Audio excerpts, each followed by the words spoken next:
हर हर महादेव। श्री शिवाय नमस्तुभ्यं। ओम त्र्यंबकं यजामहे सुगंधिं पुष्टिवर्धनम् उर्वारुकमेव बन्धनान् मृत्योर्मोक्ष्यमामृतात्। हर हर महादेव। आप सभी कमेंट में हर हर महादेव अवश्य लिखेगा। आइए आज के वीडियो में हम सावन शिवरात्रि की व्रत कथा का श्रवण करेंगे। इस बार सावन शिवरात्रि का व्रत 23 जुलाई दिन बुधवार को रखा जाएगा। हिंदू धर्म ग्रंथों के अनुसार हर महीने के कृष्ण पक्ष की चतुर्दशी तिथि को शिवरात्रि का पावन पर्व मनाया जाता है। यह पर्व सबसे खास तब हो जाता है जब यह शिवरात्रि सावन महीने में आती है, क्योंकि सभी महीनों में सबसे अधिक प्रिय भोले बाबा को सावन का महीना होता है। सावन के महीने में विधि विधान से भोले बाबा की पूजा अर्चना करने से वो बहुत अधिक प्रसन्न हो जाते हैं। सावन के इस महीने में, इस दिव्य पावन महीने में हमें सावन शिवरात्रि की व्रत कथा का श्रवण अवश्य करना चाहिए और अपने आप को धन्य बनाना चाहिए। आइए शिवमय होते हुए हम लोग सबसे पहले सबर दंपत्ति की दृढ़ निष्ठा की कथा का श्रवण करेंगे। उसके उपरांत हम चित्रभानु नामक बहेलिये की शिवरात्रि की व्रत कथा का श्रवण करेंगे। आइए अब इस कथा को सुनते हैं और अपने जीवन को धन्य बनाते हैं। हर हर महादेव।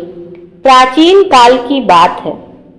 सिंह केतु नामक एक पंचाल देशीय राजकुमार एक दिन अपने सेवकों को साथ लेकर वन में शिकार खेलने गए। उनके सेवकों में से एक सेवक को शिकार की खोज में इधर उधर घूमते समय एक टूटा फूटा शिवालय दिखाई दिया। उस सेवक का नाम सबर था। जब उसे टूटा फूटा शिवालय दिखाई पड़ा तो वह शिवालय के अंदर गया। वहां उसने जाकर देखा कि चबूतरे पर एक शिवलिंग पड़ा हुआ है, जहां से वो अपनी जलहरी से पूरी तरह से टूटकर अलग हो चुका था और शिवलिंग और जलाधारी अलग हो गई थी। सबर ने उसे मूर्तिमान सौभाग्य की तरह उठा लिया। वह राजकुमार के पास पहुंचा और उसे दिखलाकर शिवलिंग को दिखाकर उनसे बहुत विनय पूर्वक कहने लगा कि प्रभु देखिए, यह कैसा सुंदर शिवलिंग है। आप यदि कृपा पूर्वक मुझे पूजा की विधि बता दें तो मैं नित्य इसकी पूजा किया करूंगा। निषाद के इस प्रकार पूछने पर राजकुमार ने प्रेम पूर्वक पूजा की विधि बतला दी। 16 उपचार पूजन के अतिरिक्त राजकुमार ने उसे चिता भस्म चढ़ाने की बात भी बतलाई। अब वह सबर प्रतिदिन शिवलिंग को स्नान कराकर चंदन, अक्षत, वन के नए नए पत्र, पुष्प, फल, धूप, दीप नित्य बांध के द्वारा भगवान महेश्वर का पूजन करने लगा। वह प्रतिदिन चिता भस्म भी अवश्य भेंट करता था। तत्पश्चात वह स्वयं प्रसाद ग्रहण करता। इस प्रकार वह श्रद्धालु सबर पत्नी के साथ भक्ति पूर्वक भगवान शंकर की आराधना में तल्लीन हो गया। एक दिन वह पूजा के लिए बैठता है तो देखता है कि पात्र में चिता भस्म तनिक भी शेष नहीं बची है। उसने बड़े प्रयत्न से इधर उधर ढूंढा पर उसे कहीं भी चिता भस्म नहीं मिली। अंत में उसने यह स्थिति अपनी पत्नी से व्यक्त की। साथ ही उसने यह भी कहा कि यदि चिता भस्म नहीं मिलती तो पूजा के बिना मैं अब क्षण भर भी जीवित नहीं रह पाऊंगा। तब उसकी पत्नी ने कहा, आप चिंता मत करिए नाथ, डरिए मत, एक उपाय है मेरे पास। यह घर तो पुराना हो ही गया है, मैं इसमें आग लगाकर उसी में प्रवेश कर जाती हूँ। इससे आपकी पूजा के निमित्त पर्याप्त चिता भस्म तैयार हो जाएगी। बहुत वाद विवाद के बाद सबर भी उसके प्रस्ताव से सहमत हो गया। सबरी ने स्वामी की आज्ञा पाकर स्नान किया और उस घर में आग लगाकर अग्नि की 3 बार परिक्रमा की। पति को नमस्कार किया, फिर सदाशिव भगवान का हृदय में ध्यान करती हुई वह अग्नि में घुस गई। वह क्षण भर में ही जलकर भस्म हो गए। फिर सबर ने उस भस्म से भगवान शंकर की पूजा की। सबर को कोई विषाद तो था नहीं, स्वभाववश पूजा के पश्चात वह प्रसाद देने के लिए अपनी स्त्री को पुकारने लगा। स्मरण करते ही वह स्त्री तुरंत आकर खड़ी हो गई। अब सबर को उसके जलने की बात याद आई। उसने आश्चर्यचकित होकर पूछा कि तुम और यह मकान तो सब जल गए थे, फिर यह सब कैसे हुआ? सबरी ने कहा, जब मैं आग में गई तो मुझे लगा कि जैसे मैं जल में गई हूँ। आगे क्षण तक तो प्रगाढ़ निद्रा से विदित हुई और अब मैं जगी हूँ। जागने पर देखती हूँ तो यह घर भी पूर्ववत खड़ा है। अब प्रसाद के लिए यहाँ आई हूँ। सबर दंपत्ति इस प्रकार बातें कर ही रहे थे कि उनके सामने एक दिव्य विमान आ गया। उस पर भगवान के 4 गण थे। उन्होंने ज्यों ही उन्हें स्पर्श किया और विमान पर बैठाया, त्यों ही उनके शरीर दिव्य हो गए। वास्तव में श्रद्धा युक्त भगवत आराधना का ऐसा ही महात्म्य है। बोलो शंकर भगवान की जय। यह कथा स्कंद पुराण से ली गई है। आइए अब चित्रभानु नामक बहेलिये की शिवरात्रि की व्रत कथा का भी श्रवण करते हैं। प्राचीन समय में एक बहेलिया था जिसका नाम चित्रभानु था, जो नित्य प्रति अनगिनत निरपराध जीवों को मारकर अपने परिवार का पालन पोषण करता था। एक बार पूरे जंगल में विचरण करने पर भी जब उसे कोई शावक ना मिला तो एक तालाब के किनारे रहने लगा। उसी स्थान पर एक बेल वृक्ष के नीचे शिवलिंग स्थापित था।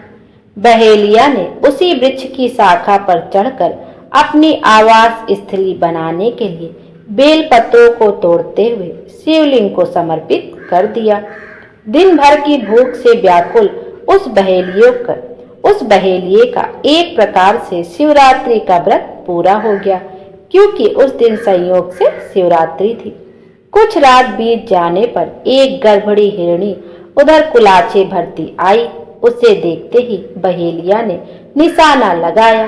झिझकती व्याकुल हिरणी दीन वाणी में बोली, हे व्याध, मैं अभी गाभिन हूँ, प्रसव बेला भी समीप है, इसलिए इस समय मुझे मत मारो। प्रजनन क्रिया के बाद शीघ्र ही आ जाऊंगी। बहेलिया उसकी बातों को मान गया। थोड़ी रात व्यतीत होने पर एक दूसरी मृगी उस स्थान पर आई। पुनः बहेलिये के निशाना साधते ही उस मृगी ने भी निवेदन किया कि मैं अभी ऋतु क्रिया से निवृत्त हुई हूँ, इसलिए मुझे पति समागम करने दीजिए, मारिए नहीं। मैं पति से मिलने के पश्चात स्वयं तुम्हारे पास आ जाऊंगी। बहेलिये ने उसकी भी बात को स्वीकार कर लिया। रात्रि की तृतीय बेला में एक तीसरी हिरणी छोटे छोटे बच्चों के लिए उसी जलाशय में पानी पीने आई। बहेलिया ने उसको भी देखकर धनुष बाण उठा लिया तो वह हिरणी कातर स्वर में बोली, हे व्याध, मैं इन बच्चों को हिरण के संरक्षण में करके आ जाऊं, तब तुम मुझे मार डालना। बहेलिया ने उसके दीन वचनों से प्रभावित होकर उसे भी छोड़ दिया। प्रातः काल के समय एक साथ 3 मांसल बलवान हिरण उसी सरोवर पर आए। बहेलिये ने पुनः अपने स्वभाव अनुसार अपना धनुष तीर उठाया। यह क्रिया देखते ही एक हिरण व्याध से प्रार्थना करने लगा, हे व्याधराज, मुझसे पूर्व आने वाली 3 हिरणियों को यदि तुमने मारा है तो मुझे भी मारिए, अन्यथा जब वे तुम्हारे द्वारा छोड़ दी गई हैं तो मुझ पर भी तुम्हें तरस खाना चाहिए। मैं ही उनका सहचर हूँ। फिर भी आपको यदि हमें मारना ही है तो बाद में हम सपरिवार आपकी सेवा में उपस्थित हो जाएंगे। हिरण की करुणामयी वाणी सुनकर बहेलिये ने रात भर बीती बात कह सुनाई तथा उसे भी छोड़ दिया। दिन भर उपवास, पूरी रात जागरण तथा शिव प्रतिमा पर बेल पत्र गिरने के कारण बहेलिये में आंतरिक शुचिता आ गई। उसका मन निर्दयता से कोमलता में ऐसा बदल गया कि हिरण परिवार के लौटने पर भी उन्हें न मारने का निश्चय कर लिया। भगवान शंकर के प्रभाव से उसका हृदय इतना पवित्र तथा सरल हो गया कि वह पूर्ण अहिंसावादी बन गया। उधर हिरनियों से मिलने के पश्चात हिरण ने बहेलिये के पास आकर अपनी सत्यवादिता का परिचय दिया। उनके सत्याग्रह से प्रभावित होकर व्याध अहिंसा परमो धर्मः का पुजारी हो गया। भगवान शंकर ने 2 पुष्पक विमान भेजकर बहेलिया तथा मृग परिवार को शिवलोक का अधिकारी बनाया। बोलो भगवान शंकर की जय। भगवान शंकर हम सबकी मनोकामना पूर्ण करें और हमारे जीवन को खुशियों से भर दें। Thank you.